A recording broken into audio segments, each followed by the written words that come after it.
정연태 만리풍치 지금부터 시작하겠습니다.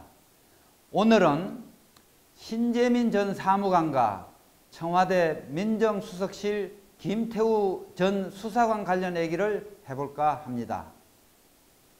기재부 출신 신재민 전 사무관이 지금 서울대 분당 정신과 병원 82병동에 감금되어 있다고 합니다.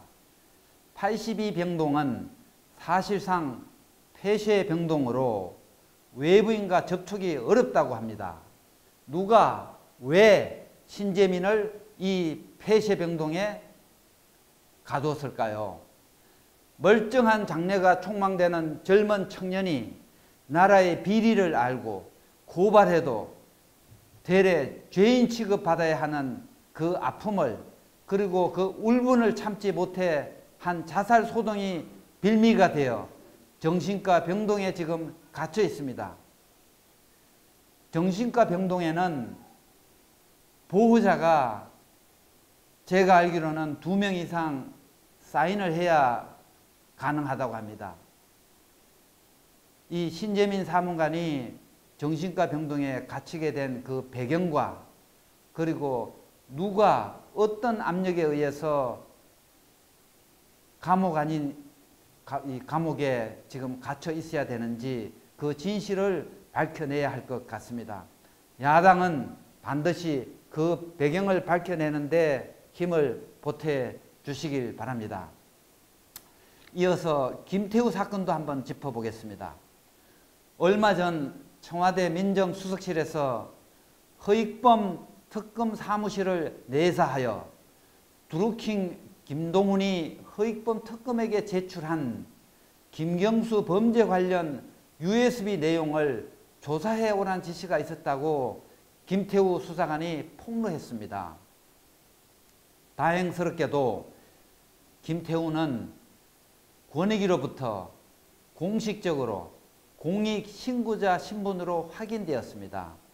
박은정 권익위 위원장의 이러한 법리적 해석은 온당할 뿐만 아니라 그렇게 해석하지 않을 경우에 권익위의 존재 자체가 부정되게 될 상황까지 처해왔기 때문입니다. 모든 법은 이 법이 제정되고 나면은 그 법을 주관하는 부서가 있습니다. 정부 부처. 그런데 이 인권 관련 이 법은 권익위 산하에 이제 관장을 하고 있는 부서가 됩니다.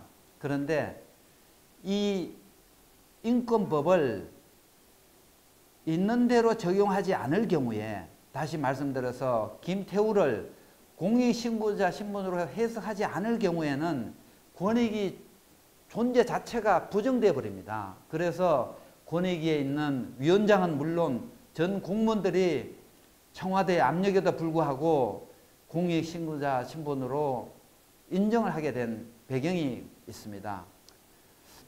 그렇게 되면 이제 김태우 전 수사관은 앞으로 더 자유롭게, 그리고 내부 비리를 공개할 수 있게 되었습니다.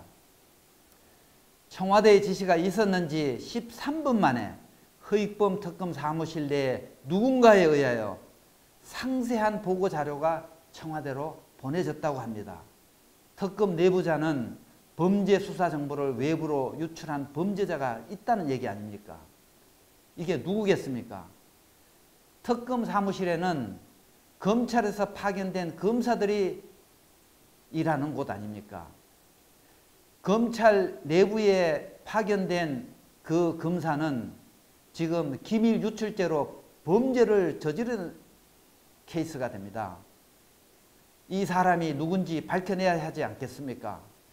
당시 특검에 파견되었던 검사 본인이 스스로 자백을 하는 게 옳다고 저는 생각합니다. 아니면 국정조사나 제2의 특검을 통해서라도 밝혀내야 할 부분이라고 저는 생각합니다. 그리고 이 보고 내용이 청와대 민정수석실 조국은 물론 당시 임 비서실장 그리고 문재인 대통령까지 보고되었을 가능성이 매우 크다고 봅니다. 이 지시를 한 사람도 밝혀내야 할 것입니다. 이는 명백한 직권남용죄가 아니겠습니까? 그동안 청와대는 문재인 대통령은 드루킹의 존재도 모른다고 했습니다. 그렇다면 무엇이 궁금해서 또 걱정이 되어서 법을 어겨가면서까지 특검 사무실에 비밀리에 보존되어 있는 이 USB 내용을 조사해오라고 지시했겠습니까?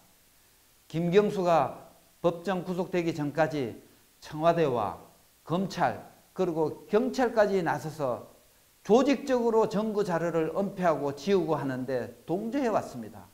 또한 김경수 범죄 관련 판결문에서 밝히고 있듯이 드루킹 사건의 주범은 김경수였고 그 김경수의 몸통은 문재인 대통령이라는 사실을 이미 다 밝혀왔지 않습니까? 문재인, 조국은 국민 앞에 사죄하고 이제 사퇴해야 합니다. 정현태의 만리풍치는 여기서 마치겠습니다. 감사합니다.